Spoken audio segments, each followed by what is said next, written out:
instructor, and many of my friends have expressed an interest in taking some of my art classes online. So I have put together this tutorial to do exactly that. We will be doing a beginner's seascape lesson, and today you will learn some of the basic fundamentals of acrylic painting techniques, which will give you a foundation for future paintings. Just remember that learning to paint takes time and practice, and your first painting probably won't look like a masterpiece, but that's okay. With more time and effort, you will continually get better. So let's get started. The materials that you will need are the following. Okay, for this lesson, we are going to need the following materials. Black, these are all acrylic paints. We're using black, Payne's gray, titanium white, alizarin crimson, ultramarine blue, and cadmium yellow medium. We're also going to use for brushes the filbert brush, as well as a round brush. And the filbert is this kind of wider brush, nice long handle. The round brush is a little bit tapered and pointed at the end like that. You need a 9x12 canvas. I'm actually using an 8x10. You'll need a water cup, some sort of plate or other kind of palette to use, paper towels, pencil, and a straight edge or a ruler. And once you have all those things checked off of your list, we're ready to go. What we're going to start with is the underpainting for our seascape, and that is going to be a peach color. And I will make that color beginning with a little bit of alizarin crimson, mixed with a little bit of white and a touch of the yellow. And this is going to cover a little more white there. This is going to cover the entire canvas just to give us a base color to go off of. So this is our peach color that's going to help with our sunset.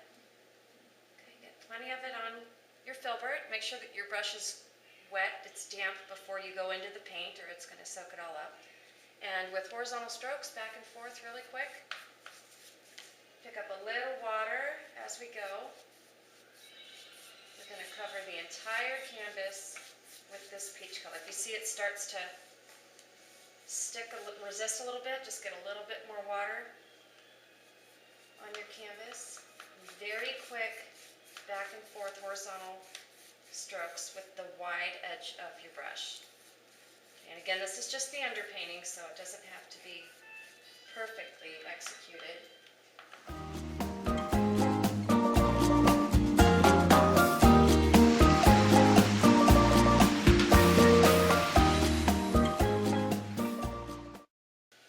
Okay, now that we have our underpainting done, our background peach color, we are going to determine where our horizon line is and where our sun is going to go. So our horizon line, I'm just using another canvas as my straight edge.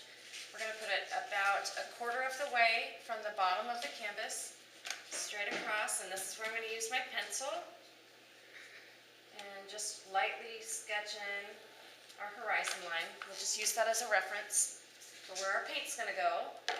And make sure we get it on the sides as well. And our sun is going to be in the middle third section of the canvas, and the top of it will be about at the halfway mark. It won't go quite down to the horizon. And I'm using this little styrofoam cup at the base of it because it's about exactly the size that I need for this canvas. You can decide, depending on what size your canvas is, if you need something larger or smaller. So I'm just going to center that. Actually, it might be easier to do this setting the canvas down flat.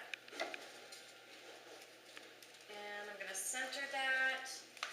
Top of it's right about at the middle of the canvas. It's about 3/4, half an inch from the horizon line. And just do a little trace around the base of this cup, just so I know where not to paint. And there we go. That's going to be my sun. Now we're going to mix up some background color for the sky. Some of the clouds made a mixture of a little bit of ultramarine blue, some alizarin crimson, and some white. We have sort of this purple, kind of violet, periwinkle blue type color, and we're going to use this as the sky and some of the clouds. And I do want some of this peach to poke through for the sunset. So we're just going to quickly go around the perimeter of the sun. Try and follow the lines like when you were a kid. Don't paint inside the lines. Well, when you were a kid it was don't paint outside the lines. This time it's don't paint inside the lines. So there we go. We've got that. We're going to start a little bit of water. Get some paint on our brush. And we're going to brush some streaks horizontally, back and forth, letting, again, some of that peach to come through. We'll start out, going to be the darkest towards the top of the canvas. We'll get a little bit lighter as we come down. I'm going to add some white as we get a little bit closer to the horizon there. And then kind of carefully work it into where we've got that outlined by the sun, so that we can mix the colors there. So you don't see this big purple ring around the sun. A little more white. Same thing down by the horizon. Make sure we're real careful right by that outline. We need to add a little bit of water to your brush. And just work that in towards the center.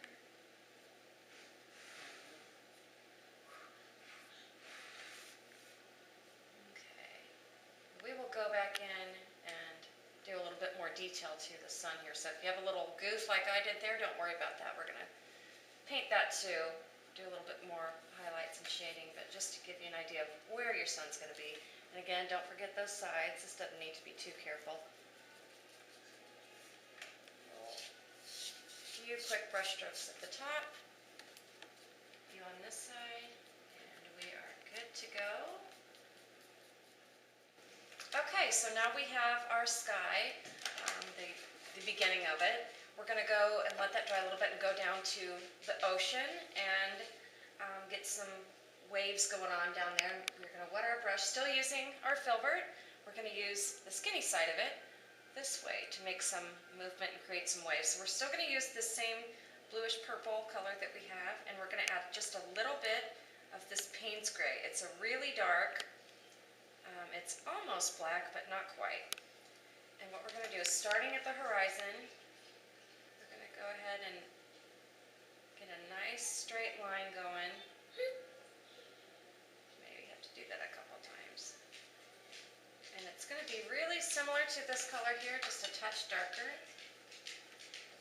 And as I move down towards the bottom of the canvas, I want to move my paintbrush side to side strokes really quick, letting some of that peach color come through. Okay, and that way it's sort of a reflection of that sun that's setting. Make sure these match up on the sides. I'm going to grab just a little bit more of the Payne's Gray on my brush and just darken it up a little bit right at the horizon line. Straight. And on each side. Now I'm going to switch brushes to my round brush just to get some finer details with the waves. And that same purple mixed with the Payne's Gray. I'm going to do some really kind of short horizontal streaks that will indicate waves in the distance. And then as it gets closer, moving towards the bottom of the canvas, they're going to get a little bit longer and more predominant, a little bit darker so you can see them a little better. You can still see some of this sun reflection in the water, and that's important. So there we go with the water. You can develop this further. Just keep adding more dramatic shading and highlights. Once that dries a little bit, I'll come back and put a few more highlights in, but right now I want to go back up to the sun and enhance that just a little bit. Okay, now we're going to go back up to the sun. As you can see, I added just a few more details, some darker waves, just for some interest and contrast. And the sun, I'm going to take some of this Cad Yellow Medium and a little bit of the alizarin crimson and just a touch of the white. Make it really pop, and then go in here and clean up these edges. Real careful, this time staying inside the lines. Try and get as close to a circle as possible. I'm going to fill that in, maybe a little bit of water and a little bit more white. Okay. Pretty close to a circle. You can use your cup again or whatever template you were using to get the round circular image. I just added a little bit of white at the top. Try and cover up some of that dark purple that's coming through. Also down here, that'll help fix that a little bit. Okay, so my sun, I want it to be a little bit lighter on the top. I'm just going to take some white. I didn't even rinse my brush off. I've got that same peach color. Took a little bit of white, and I'm going to put that towards the top of the sun. And I'm going to go into some alizarin crimson and a little of the Cad Yellow and have that deepen the shade of the sun towards the bottom. Give it a nice, really orange glow. Okay, and then some of these colors, the yellows, the oranges, the crimsons, I want to bring in just down here. Maybe have to add some more white to that. Okay, so we're just about done, guys. We've done the waves and everything in the ocean with all the details there. We've gone ahead and punched up the color in the sunset.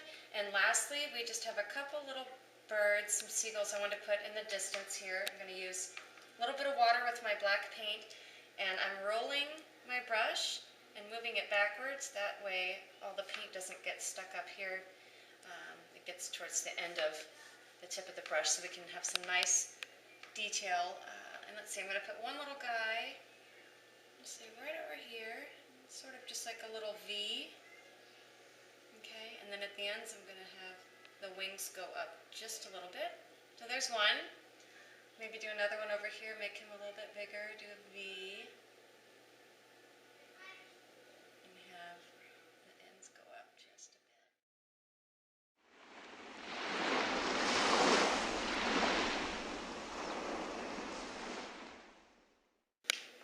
Okay, so there we have it. You have completed your first beginner seascape painting with Joley lesson.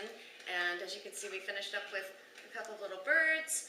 I added a little bit more detail in the ocean with some highlights and shadows for the waves, and a little bit more color, some of the oranges and yellows peeking through down in the water. And I hope you enjoyed yourself as much as I did. This was kind of a trial run for me, but I do plan on doing a lot more of these in the future. So please feel free to contact me. I'd love to hear some feedback and find out what you liked about it, what you didn't like about it, and anything else that you'd like to add. And I would like to give an extra special thanks to my daughter, Sydney Cross, for editing and producing and filming this for me. She did a wonderful job, and I couldn't have done it without her. So until next time, keep those creative juices flowing, and when you feel like it, just pick up a paintbrush and start painting. I'll talk to you soon. Bye.